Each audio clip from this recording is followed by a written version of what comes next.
Você provavelmente está ciente de que seu corpo funciona como uma grande máquina, certo?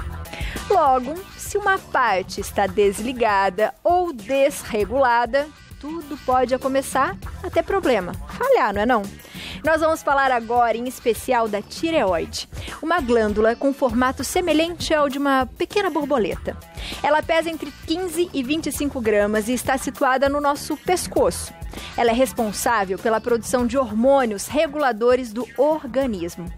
E qualquer distúrbio na tireoide pode comprometer a saúde cardíaca, ciclos menstruais, capacidade de concentração, musculatura, intestino e humor. Para falar pra gente sobre esse tema e responder às suas perguntas, eu converso agora com o endocrinologista, Dr. Regis Salgado. Doutor, seja muito bem-vindo ao nosso Santa Receita, por favor, doutor. Obrigado, Ave. É um prazer estar aqui novamente. Prazer é nosso. Pois é, vamos falar de uma coisa importante hoje. Importantíssima, doutor. Eu até vou começar, diretor, com uma pergunta minha, tá? É hereditário? Minha mãe tem hiper, eu tenho hipo. Provavelmente a sua mãe tem uma outra coisa. A sua mãe deve ter um negócio chamado tireoidite de Hashimoto. É verdade. A tireoidite de Hashimoto, na verdade, ela é uma doença autoimune, tá? E ela acomete a tireoide, ou seja, o seu organismo acha que a tireoide é um corpo estranho e começa a combater a tireoide.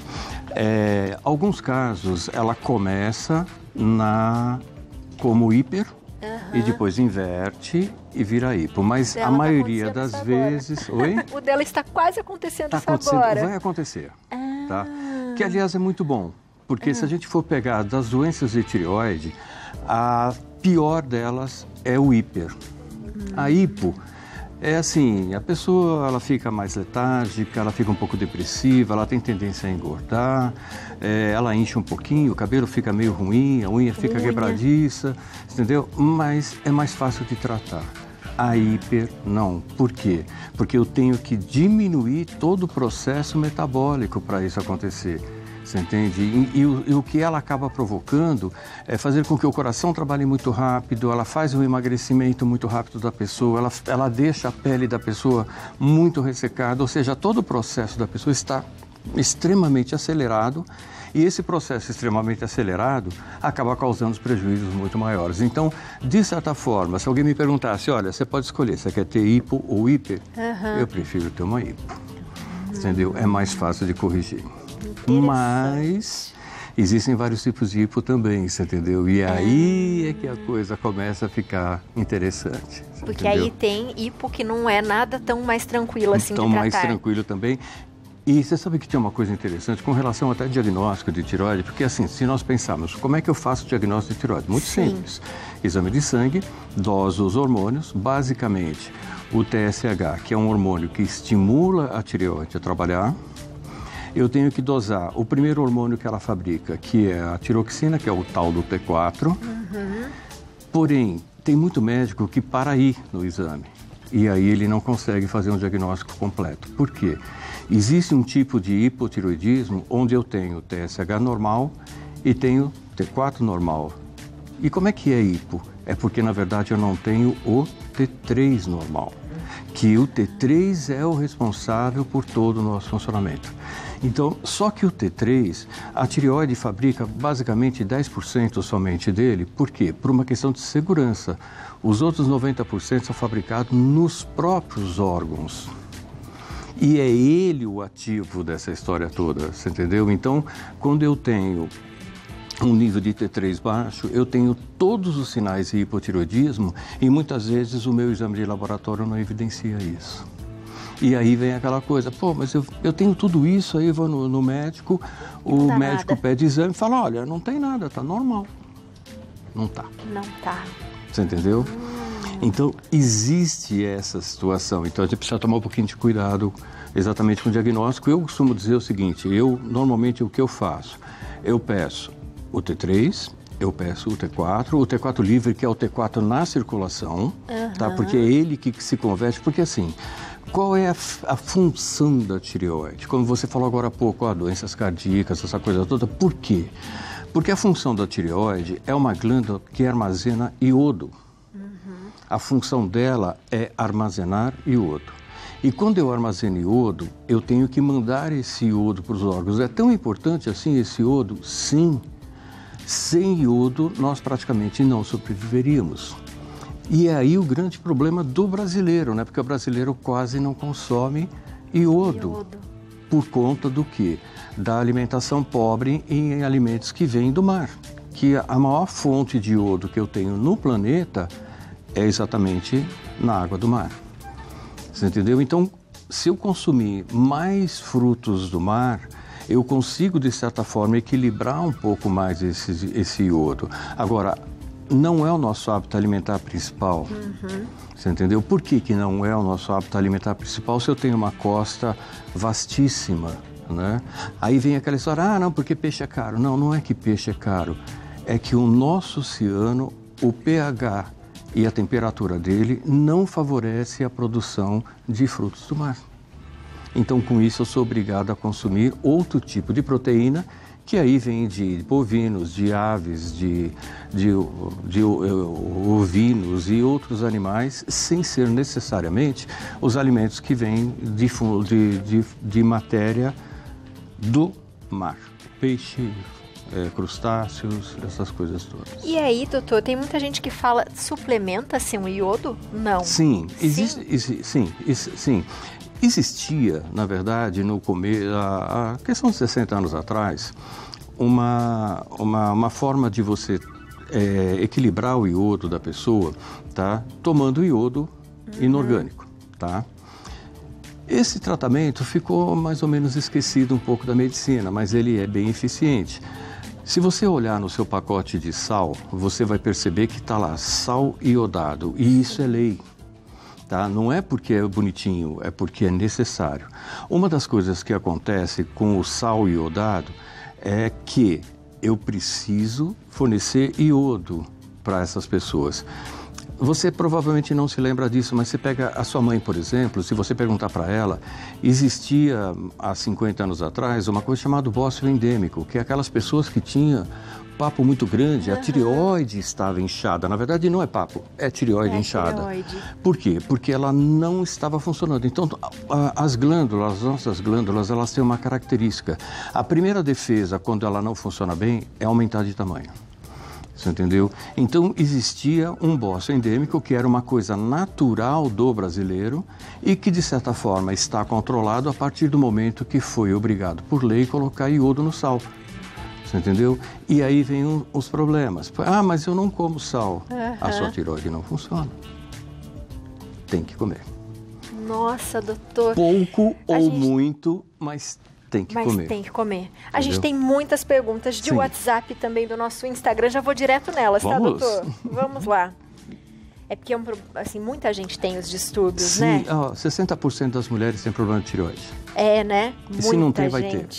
Ó, a Silvia aqui falou o seguinte, eu tenho tireoide, deve ser o hipo. Que bom. Engordei muito, tomo remédio para estabilizar. Engorda? É um mito ou não, doutor? Engorda. Engorda. Engorda porque, na verdade, se nós formos pensar, por que as pessoas engordam? Porque o consumo está maior do que o gasto. E aí vem a primeira regra errada que as pessoas têm. Então é só fechar a boca que eu emagreço. Não. Eu tenho que aumentar o meu gasto e não diminuir o meu consumo. E é exatamente a tireoide que estabiliza isso. Então, muitas vezes, e aí pode ser uma coisa interessante, porque o caso dela pode ser exatamente isso que eu te falei, porque ela está fazendo uma suplementação com T4, que é o que a maioria faz. Mas se eu não tiver com o meu nível de T3 normal, com certeza é como se eu não estivesse tomando nada. É interessante, tem que verificar. Tem que verificar. A Ivani está falando dos sintomas, ó. Sim. Doutor, eu tenho hipotiroidismo e tenho muita insônia, sudorese, sofro com o intestino. Já fiz muitas mudanças na alimentação e não vejo mudança nenhuma. Tem alguma coisa a ver? Tem, lógico. Tem, com certeza. Aí cai nesses, né, que eu te falei. Você sabe que é uma coisa, por que toda pessoa que tem problema na tireoide tem intestino preso? Porque os órgãos que mais consomem iodo no nosso corpo é coração, estômago, intestino e o cérebro. Entendeu? Então, um dos primeiros sintomas das pessoas que têm problema na tireoide e nunca tratou, pode ser uma bradicardia, ou seja, o coração trabalhar mais lentinho. Lento. Você entendeu? Tanto é que muitas vezes as pessoas começam uma reposição de hormônio da tireoide e o coração dispara. Você entendeu? Porque eu começo a colocar o coração no nível mais normal de funcionamento. Pra Isso trabalhar. é muito comum, exatamente. Ó, a Tá Gomes mandou: olá, fui diagnosticada com hipotireoidismo e meu cabelo vem caindo muito. Sim. Foi o que me fez perceber que tinha alguma coisa errada e assim descobri o problema. Estou tomando a levotiroxina de 50 mg há 4 meses e não senti melhor ainda. Isso pode melhorar ajustando a dosagem ou essa queda pode estar relacionada a outra coisa? Não, com certeza a tireoide tem que ajustar a dosagem, tá? Em média, é assim, cada caso é um caso, tá? Mas existe uma média de reposição de levotiroxina, que é o T4, tá? Que é na faixa de 75 a 120 microgramas. Então, na média, em torno de 100. 50 microgramas, normalmente, é início de tratamento, tá? Já, eu acho que tem que fazer um reajuste. E a minha sugestão, checar o T3. Sempre. Sempre. Aquela doce com pimenta disse o seguinte: a tireoide pode doer? Às vezes eu sinto uma pontada, é normal? Olha, normalmente não. Normalmente ela não dói. Pode acontecer? Pode. Aí o que seria o interessante? Um ultrassom, porque pode ser que não seja uma tireoidite, pode ser até um tumor na tireoide, que também é uma coisa muito comum em mulher. Ai, ai. Tá? Existem nódulos, né? Existem vários tipos de nódulos, existem alguns que são benignos, outros que não causam nenhum tipo de problema, mas existe o câncer de tireoide, entendeu? E assim, tem idade para ter câncer de tireoide? Geralmente pessoa jovem. Entendeu? Então, assim, ao contrário da maioria dos cânceres, que dão sempre em pessoas mais de idade, o da tireoide não. Ele é predominantemente em pessoas mais jovens, tá? Então, ultrassom para verificar. Para verificar. Exame e pode de sangue, ser laringe. ultrassom. Pode ser, porque na verdade a garganta, a nossa garganta toda isso aqui chama-se anel de Waldeyer, tá, o nome bonito dele. O que significa? Significa um órgão de defesa, uma glândula zona grande que fabrica anticorpos para proteger a entrada do nosso corpo. Tá? Então, muitas vezes o que pode estar acontecendo pode ser uma laringite, pode ser uma faringite, pode ser alguma coisa até ligada a amígdalas, entendeu? E não necessariamente a tireoide. Mas é bom verificar a tireoide também. A gente também tem perguntas de WhatsApp, tem várias aqui do Instagram, geralmente falando dos sintomas e a maioria com hipo. Vamos ver aqui, ó. O Elton de Leme, São Paulo. Boa tarde, Santa Receita. Queria saber se tem uma idade específica em que é mais provável que se comece a ter problemas com a tireoide. Não. Não tem idade? Não tem idade. Pode dar em criança, Pode doutor? dar em criança. Você sabe que uma coisa interessante, a tireoide é uma glândula tão importante que aquele exame do pezinho que nós fazemos nas crianças recém-nascidas é exatamente para identificar hipotireoidismo. Por quê? Porque a criança recém-nascida com hipotireoidismo, ela pode desenvolver um processo chamado cretinismo, que vai dar retardo mental. Olha como é importante. Como é importante. Você entendeu? Então, não tem idade. É assim... E muitas vezes as mães acabam deixando, o meu filho está engordando, mas é porque ele come errado, não sei o que. Não, está engordando, está cansado, está sem pique. Olha a tireoide desse menino, porque pode ser isso. Embora, como eu te falei, a maioria são mulheres, é uma doença que vem basicamente do lado feminino da família, mas não significa que o homem não tenha. Boa. Tem também. Tem também. Mais perguntas do nosso WhatsApp, da Jocasta Salvador, Bahia. Boa tarde a todos. Tem um paciente que reclama de uma pulsação no lado direito da garganta, toda vez que ele vai se deitar. Poderia ser um problema na tireoide? Eu acho difícil. Difícil, Eu doutor? acho difícil. A pulsação normalmente é a artéria.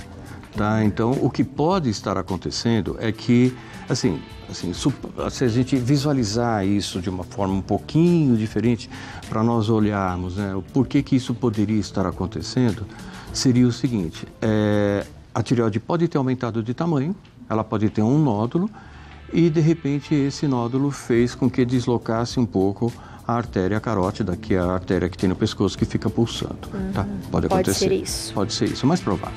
Mais uma pergunta do nosso WhatsApp, vamos lá, da Carla, de São Paulo. Boa tarde a todos. Minha filha tem 23 anos e está com 2 nódulos na tireoide, com 1 centímetro cada. Qual o melhor tratamento para que os nódulos não se desenvolvam mais? E aí, doutor? Reposição hormonal. Reposição hormonal. Os tratamentos são esses, doutor? São esses. Você entendeu? Não existe outra forma de tratar a tireoide, a não ser que, como eu te falei, né, e tem, como eu te disse, existe, né, uma outra maneira de você corrigir isso, que é com iodo, mas assim, também o mais frequente é repor o hormônio. Tá? Repor o hormônio. Você pode até fazer uma combinação entre reposição de hormônio, você entendeu? E também repondo iodo, mas aí tem que fazer uma pesquisa antes para ver se o quanto essa alimentação está fornecendo de iodo para essa pessoa, se ela tem uma deficiência real de iodo ou não.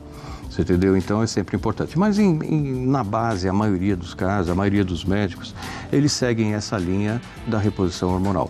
Com levotiroxina, normalmente, e em alguns casos com T3 também. Tá? O único problema do T3 é que não existe T3 comercial. Existia antes, chamava Sinomel, mas foi descontinuado isso já faz uns 15 anos atrás e não entrou nenhum substituto. Então, toda vez que eu tenho que usar uma medicação com T3, eu tenho que ser uma fórmula magistral ou remédio manipulado. Os de farmácia normalmente são todos T4. Ai, muito bom, doutor.